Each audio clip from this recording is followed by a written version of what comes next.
Hey, welcome back to Fazbear Fright. Specifically, the fourth book, Step Closer. Second story, Dance With Me. We are getting we're getting so far into this series that it takes me like 10 whole seconds just to explain where we are in the stories. But that's okay. You know what? That's okay. All you need to know is we're halfway through Dance With Me. It's pretty interesting so far. Not my favorite story, but I'm enjoying it, and I'm really curious to see where it goes. Just a quick recap. Uh, Casey she robs people with her friends because she's poor, and she needs money, and so she's forced to resort to robbing people on the streets. And one day she picks up these glasses from Circus Baby's Pizza World, and when she puts these glasses on, they're like these cheap toy glasses. When she puts them on, Bellora appears in front of her, and every day Bellora is getting closer. And that's basically the quick recap of what's been going on so far. Let's continue. There had to be a way to escape, Casey thought. Bellora had appeared the first time outside Circus Baby's Pizza World, the scene where Casey had stolen the glasses. Since then, Bellora had stalked her throughout the city. Maybe Casey thought Bellora could only follow her in the city where the crime had occurred. Maybe if Casey could leave, go somewhere else, she could leave Bellora behind. It was worth a shot. Casey waited until Jack and AJ were asleep, then sneaked into the warehouse and quietly rolled up her sleeping bag, grabbing her backpack of belongings. She took her portion of the money from the thieves' den hiding place and left Jack and AJ the rest. She wouldn't steal from them. They had been like brothers to her. Annoying sometimes, but good to her in their own way. It was a long walk to the bus station. She looked at the list of departures. The next bus leaving was heading for Memphis at 6 a.m. She guessed she was going to Memphis. She bought a ticket, which cost half of all her money, then settled on the bench to try to sleep a couple of hours. She woke at 4:30, aware of someone near her. She clutched her backpack to protect her belongings from people like herself. "I'm sorry, I didn't mean to wake you up." The voice belonged to an elderly lady with gray hair and skin a couple of shades darker than Casey's. She had on a butter-yellow flowered dress and a matching hat. She looked like she was going to church. "It's okay," Casey said. "I needed to wake up anyways. My bus leaves in an hour and a half." "Where are you headed?" The lady settled herself down next to Casey. For a second Casey wondered if she should tell her, but the old woman's tone was so kind she didn't see the harm in it. "Memphis," she said. "Oh, that won't be too long of a trip," the lady said. "I'm going to Chicago to see my son and my daughter-in-law and my grandbabies. It'll be a nice visit once I get there, but it's going to be one long bus ride. You got family in Memphis?" "No, ma'am," Casey said. "I'm just looking for a fresh start." It wasn't like she could tell the old lady she was running from a ballerina doll that possibly meant her harm. That would make the old lady move off the bench real fast. "You got a job lined up?" the old lady asked. "No, but I'll find something," Casey said. "I always do." "Good for you," the lady said, patting Casey's arm. "I like to see a young person with some gumption." She picked up a big straw tote bag and started rummaging through it. "You hungry, baby? I picked enough breakfast, lunch, and dinner for an army. There's no way I'm paying for bus station food. It's expensive, it tastes bad, and it's bad for you." Casey was hungry. She hadn't realized it until the lady mentioned food. "I am a little, yeah, but you don't have to share if you don't." "I've got plenty, baby." From the bag she produced a small bottle of orange juice, cold and wet with condensation. Then she handed Casey something wrapped in aluminum foil. "Ham biscuit," she said. "You're not one of those young people who won't eat pork, are you?" "No, ma'am," Casey said. "I'll eat anything that's put in front of me, thank you." The biscuit was homemade and fluffy, and the ham was just the right amount of sweet and savory. It was the best food Casey had eaten in a long time. "Delicious," she said. "I'm glad you like it." The old woman patted Casey's arm one more time, and then rose stiffly from the bench. "I'd better go to the ladies' room before I get to the bus. Those bathrooms on the bus are no fun. I like a bathroom that stays put." Casey laughed. "Yes, ma'am." It was the nicest conversation she could remember having in a long time. The old lady looked at Casey for a moment. "Listen, I know it's not my place, but since I'm never going to see you again, I might as well say my piece. You seem like a young lady who's running away from something. In my experience, sometimes if you try to run away from your problems, those problems just end up following you. Does that make sense?" Casey nodded. She couldn't look into the lady's eyes. "It's better to build bridges than to burn them, honey. You remember that." The old lady tottered away, and Casey felt a chill of the prospect of her problems following her. of Ballora following her. She hoped with all her heart that the old lady was wrong. Casey slept through most of the long bus ride, waking occasionally to look out the window at the passing landscape. This was the longest trip she'd ever taken, so she might as well enjoy the scenery. The farther she traveled, the more hopeful she felt. A fresh start. That's what she told the old lady she was heading for, and maybe she really was. No more stealing, no more living in fear, no more being stalked by a creepy, twirling ballerina doll. Casey walked out of the bus station and into the Memphis sunshine. The sign at a run-down, aqua-colored motel called the Best Choice Inn advertised rooms for $29.99 per night. Casey seriously doubted it was the best choice, but it was better than sleeping on the street, and she had $4 in her pocket. $40, sorry. She walked into the motel's dark office and handed a 10 and a 20 to a haggard woman in a housecoat and bedroom slippers. The room had decades-old cheap paneling and once-tan carpet stained with many years' worth of careless guests. But there was a double bed and cable TV, and a bathroom that Casey could have all to herself. The first step in her fresh start was a shower. Casey let the hot water pound her neck and shoulders. She couldn't remember the last time she'd washed her hair, and she used the whole little bottle of motel-issued shampoo to lather up her braids and scalp. She soaped herself from head to toe and let the jets of hot water rinse her skin. It was heaven. Casey always tried to keep up her hygiene living on the streets, but there was no way baby wipes in a fast food restroom sink could compare to a real hot shower.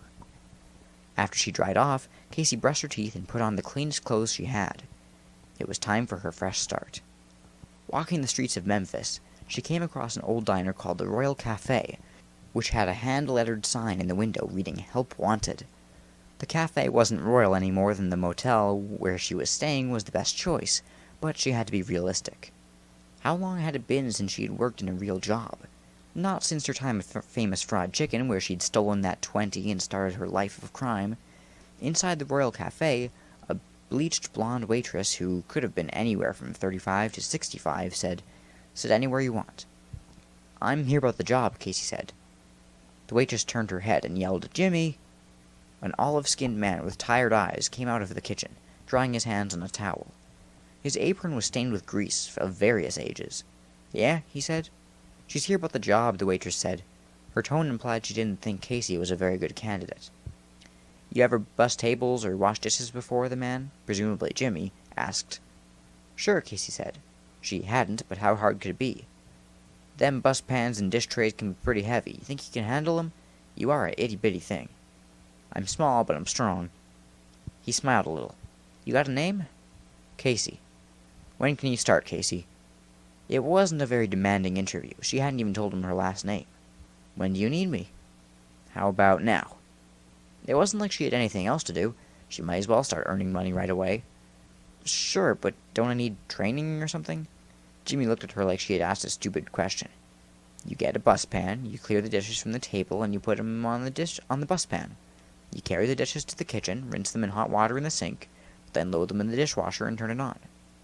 When the dishes are clean, you unload the dishwasher and stack the dishes on the shelves. You got that?" "Yes, sir." "Good. That was your training. It's minimum wage paid in cash at the end of the week. 7 till 2, Monday through Friday, with 1 free meal per shift. That okay with you?" "Yes, sir." The pay was low, but she'd be off work by 2, and a free hot meal every day would help her out a lot. "Good," he said. "Get to work." The job wasn't so bad. Jimmy yelled a lot, but it was never anything personal. Casey was able to rent her room in the Best Choice Inn by the week. She got to take advantage of the laundry room, the shower, and the cable TV, and the 1 big meal a day at the diner went a long way toward keeping her fed. Plus, Jimmy said she was a good cook. He said she was too skinny, and his blue plate specials of meatloaf and turkey dressing were starting to put a little meat on her bones. The work was physically hard, but mindless enough that she could daydream about anything she wanted. Her only problem at work was that Brenda, the waitress she'd met the first time, seemed to have taken dislike to her. "Is that your real name, Casey?" Brenda asked her one day while Casey was bussing a table. "Sure is." She didn't look up, just kept on loading dishes into the pan. "I was just wondering because you didn't even give Jimmy your last name. He may not have good sense, but I do." "Is that a fact?" Casey said, dumping silverware into the bust pan with a clatter. "You seem shifty to me, Brenda said, looking at her with narrowed eyes. "Like you're hiding something."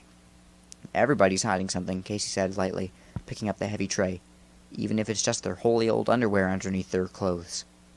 She carried the full bus-pan back to the kitchen. There was no way Brenda could find out about Casey's past as a thief. Fortunately, there were no arrest records, and she had never been caught. Still, it made Casey feel like she was being watched, and it was a feeling Casey didn't like.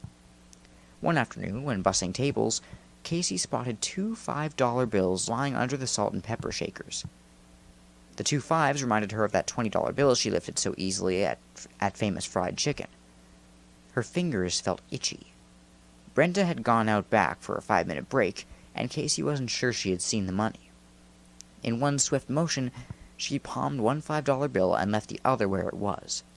It wasn't really stealing, Casey decided. It was just splitting the tip 50-50 between the person who had served the customer and the person who had cleaned up after the customer. Cleaning up was harder, too. Customers were messy. Splitting the tip was perfectly fair. Casey promised herself she wouldn't make a habit of tipping money. And she didn't. Not really. She only stole when Brenda was on break or looking away, and she never took the whole tip. If a customer left $3, Casey took 1. If a customer left 7, Casey took 2. It wasn't much, but it helped with the little things. Doing a load of laundry at the motel. Buying snacks and soda to have when she watched TV. And besides, Brenda was always mean to her. Taking a bit from her tip was like getting paid extra for hazardous duty. Today, Casey felt unusually hungry when she walked to work. She ignored the fall leaves that swirled near her, and left her glasses in her jacket pocket. She willed herself not to think about Ballora, but to think about food instead. Usually, she took her 1 free meal per shift at lunch, but today she thought she might order breakfast instead. The Royal Breakfast Special, she decided, had 3 buttermilk pancakes, 2 eggs to order, bacon, and home fries. She was running early this morning, so she would have time to eat before the first customers trickled in. When she walked into the restaurant, Jimmy and Brenda were sitting together in a booth, like they were waiting for her. They did not look happy. "Casey, I'm glad you got here early this morning," Jimmy said, gesturing for her to sit down across from them. "We need to talk." In Casey's experience, when somebody said, "we need to talk," the words that came after weren't going to be good. Nobody ever said, "we need to talk, so how about a raise in this plate of warm cookies?" With a sinking feeling, Casey sat down in the booth. Jimmy folded his hands in front of him. "Brenda has told me that, since you started working here, she's been getting a lot less money in tips. Do you know anything about that?" The hunger in Casey's stomach was replaced by fear. "How am I supposed to know what Brenda makes in tips?" she asked. "Well," Jimmy said, "customers leave their tips on the table, and sometimes the money's still on the table when you bus it, so—" "I know you've been stealing my tips off the table," Brenda interrupted. Her face was red with rage. "Not all the money, but enough so you think I won't notice. But I do notice. I know my regular customers. I know what they order, and I know how much they tip." Casey remembered the first rule of the thieves' den. If suspected or caught, deny, deny, deny. "Look, Brenda, I know you didn't like me from the moment I walked in the door, and it's okay, you don't have to like me. But that doesn't mean you have the right to accuse me of things I don't know anything about." "See?" Brenda elbowed Jimmy. "Shifty, like I said. Aren't you going to fire her?" Jimmy closed his eyes and massaged his temples like he had the world's worst headache. He was quiet so long that Casey finally broke the silence and said, "Am I being fired, Jimmy?" Jimmy opened his eyes. "You're not being fired. You're being watched. If there's anything to what Brenda says, cut it out or you will be fired. Now get back to work." "Yes, sir." "Cut it out," Brenda said. "That's it?" "Like I said, I'm watching her," Jimmy said, then looked at the door. "Here comes the early morning crowd. You better get to work, too." On the way home, Casey walked past a grassy area where the autumn leaves rose and swirled in a circle. "Fine," she said to herself, and put on the glasses. There was Ballora, spinning nearer than ever. Clearly there was no getting away from her. Dizziness overcame Casey. "Why?" she yelled. "Why do you keep following me?" Several people turned to look at her like she was crazy. Was she crazy? She didn't even know anymore. That night, Casey dreamed she was sitting in a red velvet seat in a beautiful theater with a golden-domed ceiling. The theater was empty except for Casey.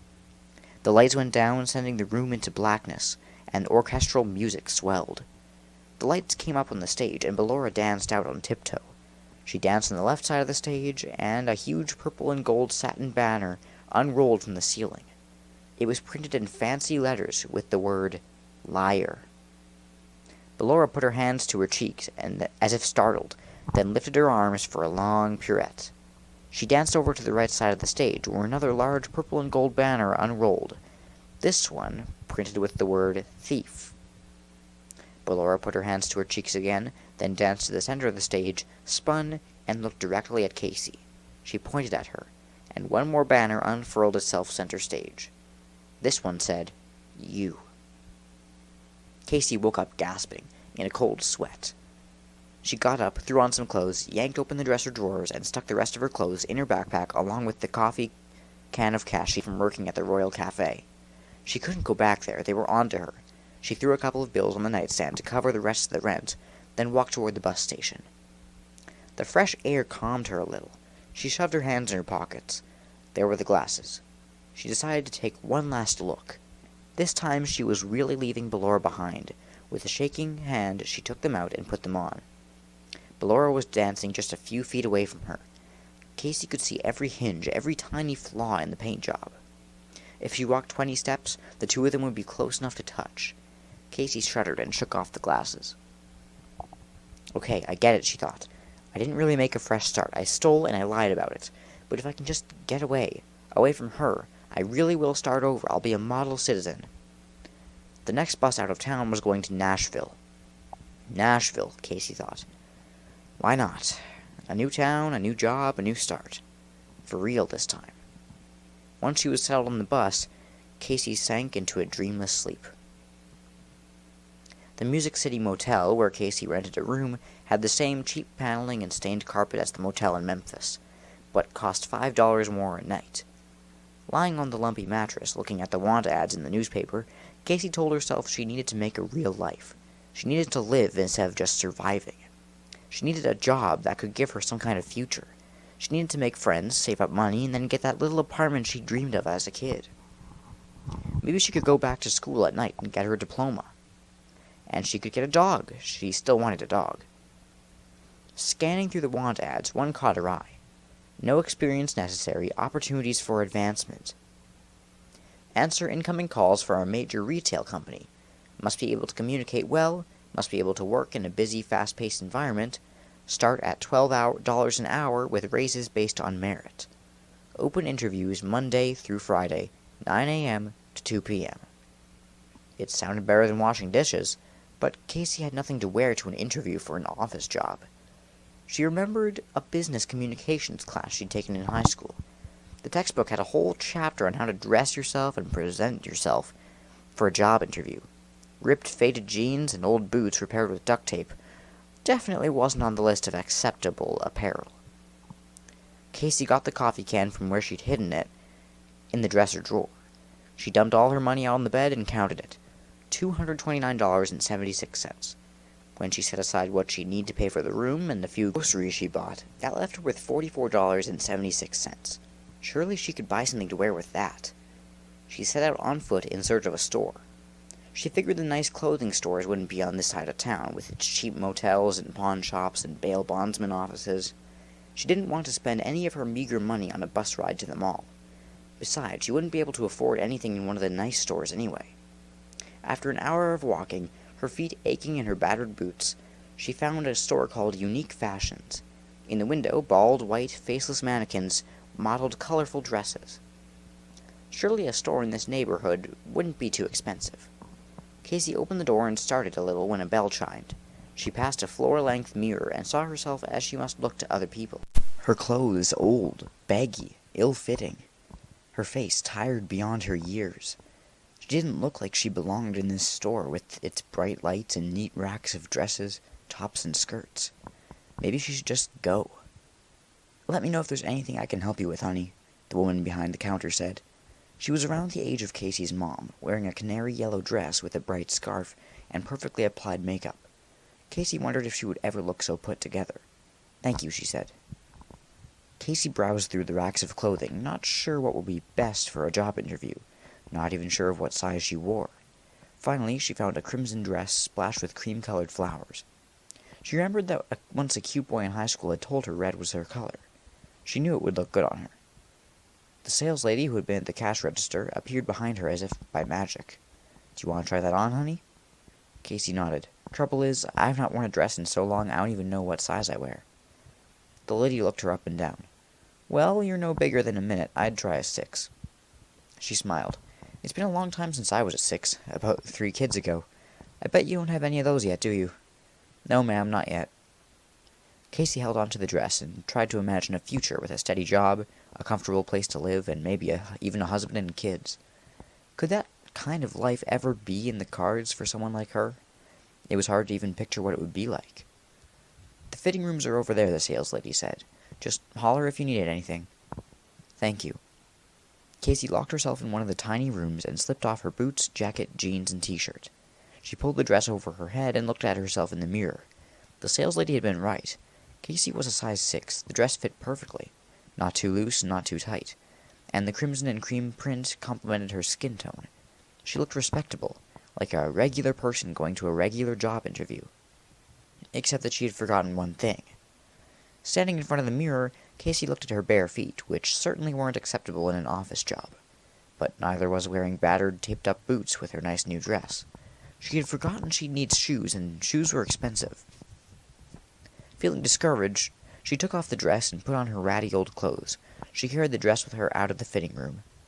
There was a small shoe section in the back of the store. She figured she might as well see how much a pair would cost.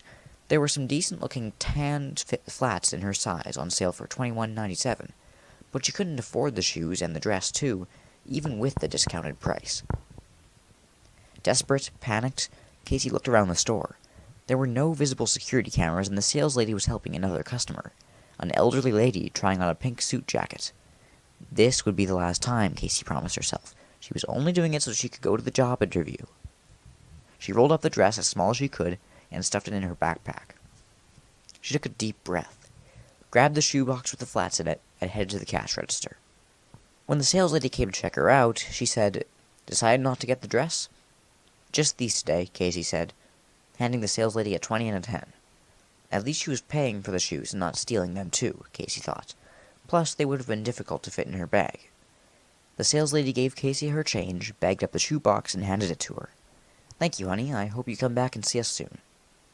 When Casey approached the front door, a horrible buzzing sound filled the store. Casey's stomach knotted in fear. The dress must have some type of anti-theft device on it that activated the alarm. Caught? She'd never been caught before. "Wait just a second there, honey," the sales lady called. "I must not have scanned those shoes right." Casey was about to make a run for it, but outside the front door of the store, hundreds of fall leaves swirled up furiously like a mini tornado. Casey didn't have to put on the glasses to know that Ballora was right in the center of the door. Her heart pounded in her chest. Casey knew that if she bolted out the door, she'd run right into Ballora. She was trapped. One way or the other, she was caught. At least if she stayed in the store, she had some idea of what the consequences would be. If she surrendered herself to Ballora, she had no idea what would happen. She just kept imagining Ballora's long, sharp nails, her teeth. The buzzing alarm hurt her ears, making it impossible to think straight. "Is there a problem, Helen?" Another well-dressed woman, maybe the manager, had emerged from the back of the store. In seconds, the manager and the sales lady were beside Casey. "Let me see your bag for just a second," the sales lady said. Casey handed it over, hoping they didn't notice how hard she was shaking. The sales lady showed the manager the receipt. See, she paid for her purchase. The manager was looking at Casey as if she could see every misdeed Casey had ever committed. "I think we better check her backpack, too." She turned to Casey. "Miss, we need you to open your backpack and let us look inside. If everything checks out, you'll be free to go with our apologies for the inconvenience." Casey glanced outside. The leaves were swirling closer and harder, smacking against the glass of the door. She swallowed hard. There was no choice. Casey opened her backpack. The crimson of the dress tucked inside it was as bright as blood. "That's the dress she tried on," the sales lady said. She sounded like Casey's theft was a personal betrayal. The manager grabbed Casey's arm. "Well, that's that," she said. "I don't have any choice but to call the police." Casey looked outside at the swirling leaves, then back at the stern faces of the two women. Her eyes filled with tears, which was strange because Casey couldn't remember the last time she'd cried. But now she cried for all the things she'd lost, for all the bad things she'd done, and all the good things she'd never gotten to experience. "Please," Casey said, sobbing, Don't call the police. I need the dress and shoes for a job interview, but I didn't have enough money for both of them. So you thought stealing the dress was a good idea? The manager was still holding Casey's arm. I knew it wasn't a good solution, Casey said through her tears. It was just the only solution that I could think of. I'm so sorry. Where were all these tears coming from? It was like she was a human waterfall. I have a solution. A voice came from behind them. It was the elderly woman the saleslady had been helping earlier. Her hair was perfectly groomed, and she was dressed elegantly in a cream-colored pantsuit. I'll buy the young lady the dress. Mrs. Templeton, we couldn't let you do that, the manager said. Of course you can, Mrs. Templeton said. I spent a lot of money at this store. I'm a good customer, and the customer is always right. She smiled at the manager and the saleslady. Right? Right, the manager said, but she sounded reluctant. Good. Mrs. Templeton opened her purse and took out her wallet. Now there's no need to call the police, and this young lady can get her to her job interview. What if there isn't a job interview, the manager said. What if she's lying? Mrs. Templeton looked Casey up and down. Well, that's a risk I'm willing to take. I think she is telling the truth. She has an honest face. She was just in a desperate situation and didn't use her best judgment. Thank you, Casey said, tears still flowing. I'll pay you back whenever I can. Nonsense, Mrs. Templeton waved off Casey's offer. You just help somebody else out when they need it. Casey walked out of the store through the swirling leaves. As she made her way down the street, she was still crying and drawing concerned looks from passers-by. She couldn't explain it, but she felt like she was changing, like something hard inside her was softening and breaking up. She stopped at a park to rest a few minutes. She was tired from all the walking, from all the stress and fear. She sat on a bench, and her hand reached into the pocket for the glasses before she even knew what she was doing. Had she lost Ballora after the woman at the store made things right? No, she was right there. Ballora stood before her and twirled, just a little more than an arm's length away. She seemed to stare at Casey with her blank blue eyes, and then she spun and spun, creating a breeze Casey could feel on her face. She was close enough to touch. Why? Casey yelled. Why can I not get rid of you? She shoved her glasses in her pocket and ran. She ran away from Ballora, even though in her heart she knew Ballora was right there with her. She ran to the Music City Motel and locked the door behind her. The words of the old woman at the bus station came back to her suddenly. Sometimes when you try to run away from your problems, those problems end up following you. Scratch, scratch. The sound was coming from the window. Casey pulled back the curtain and saw nothing. Then she put on the glasses. Ballora was pressed against the window. Her face, pretty at a distance, was terrifying up close, split down the middle, with a gaping red mouth and glowing eyes which Casey thought saw right into her soul. Ballora's long, blue-painted fingernails scraped against the glass with a horrible metallic screech. Casey backed away from the window. Okay, Ballora, Casey said. Please, just let me go to this job interview first. Then I know what I have to do.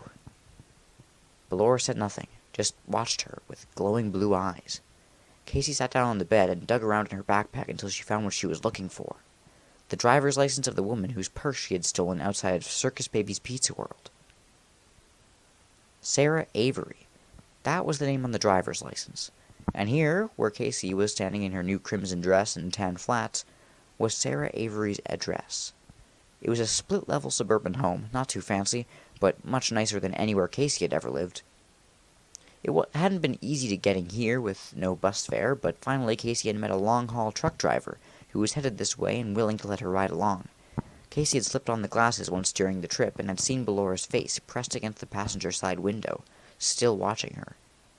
As Casey stood on the walkway in front of the house, working up the courage to go and ring the doorbell, the fall leaves swirled around her. She didn't put on the glasses, but she felt Ballora behind her, sharing the space in the eye of a tiny tornado. Ballora was close enough to touch, waiting for Casey to lose her nerve. Casey took a deep breath, walked up to the door, and rang the bell. The leaves blew past her, with a giant whoosh, and Casey felt a sudden, unfamiliar sense of calm and peace. A small woman with brown hair opened the door. She was wearing track pants and a t-shirt from a 5K run for charity. Hello, she said, sounding a little puzzled. Hi, Casey's voice quivered. You don't know me, and this is really awkward. Do you remember that time a couple of months ago when your purse got stolen outside of Circus Baby's Pizza World? Sure, it was terrible. Nobody forgets something like that. She knitted her brow and looked at Casey. Are you the police? She was so far off track that Casey couldn't help but smile. No, actually, I'm the thief who stole your purse. Ex-thief, that is. The woman's jaw dropped. You? But you look so nice. Why did you come here? I came because I wanted to give this to you. She pulled Sarah's wallet from her backpack. I'm sure you've replaced your license by now, but your old one is in here. There's $20 in there too, my first installment of paying back what I took from you. I have a job now. I start on Monday. I'll send you more money after I get my first paycheck. Sarah took the wallet. This is amazing. What made you decide to do this? Casey thought of Ballora spinning wildly. I guess somebody finally scared me into doing the right thing. I've changed. I mean, I'm still changing, and I wanted to say I'm sorry and ask if you can ever forgive me. Of course I can, Sarah said. So few people admit that they've done something wrong. It's refreshing to get a real apology. Consider yourself forgiven. As a matter of fact, I was just making some tea. Would you like to come in and have a cup with me? Me? Casey said, as if there were somebody else Sarah could be talking to. Aren't you afraid I'll rob your house or something? As a matter of fact, I'm not. Come in. Sarah held the door open, and Casey walked into the bright, sunny house. A big brown dog greeted her, wagging its tail. In the kitchen, the little girl Casey remembered from that night was sitting at a table, coloring a picture with crayons. She looked first at Casey, then at her mom. Mommy, do we know this lady? She asked. No, sweetie, but we're getting to know her, Sarah said, pouring hot water in mugs for tea. Casey smiled. In some ways, she felt like she was just getting to know herself. I'm Casey, she said to the little girl. I'm Isabella, the little girl said. Her eyes were big and blue, but they were bright and lively, not blank like Ballora's. Isabella, I think I have something that belongs to you, Casey said. Isabella hopped down from her chair. What is it? Casey reached into her bag, pulled out the cardboard glasses, and held them out to Isabella. Isabella's wide blue eyes grew even wider. It's my Ballora glasses! It's my Ballora glasses that got stolen, Mommy! Sarah set 2 mugs of tea and 1 cup of juice on the table. Stolen, you're right. Tell Casey thank you for returning them. Thank you for returning my glasses, Casey, Isabella said, smiling up at her. Casey smiled back. You're welcome. Casey knew she didn't need them anymore, and besides, they had always really belonged to Isabella. Isabella put on the glasses and let out a little surprise. There she is, Isabella said. The little girl stood still for a moment, glasses on, her mouth agape in wonder, and then she started to dance. Oh, that was a really nice ending. Definitely better than the last story. That was nice. I liked it. I feel like it was kind of similar to 1:35 a.m. And so that, I don't know. It felt really similar because there's this invisible animatronic who's chasing the main character, and they go from town to town trying to escape them. The difference here is that in 1:35 a.m., obviously the scenario was a bit different and it had a bad ending. But this one had a really wholesome ending. I liked it. It was fun. Okay, so next we're going to be reading Coming Home, the final story in this book. And it looks like it's a lot longer as well. So, I don't know, maybe we'll have to split it into 2 parts. We'll see. Or 3 parts. Or it'll just be a lot longer than these. Okay, that's all I have to say for now. Thank you guys for listening. And I will see you next time. Goodbye.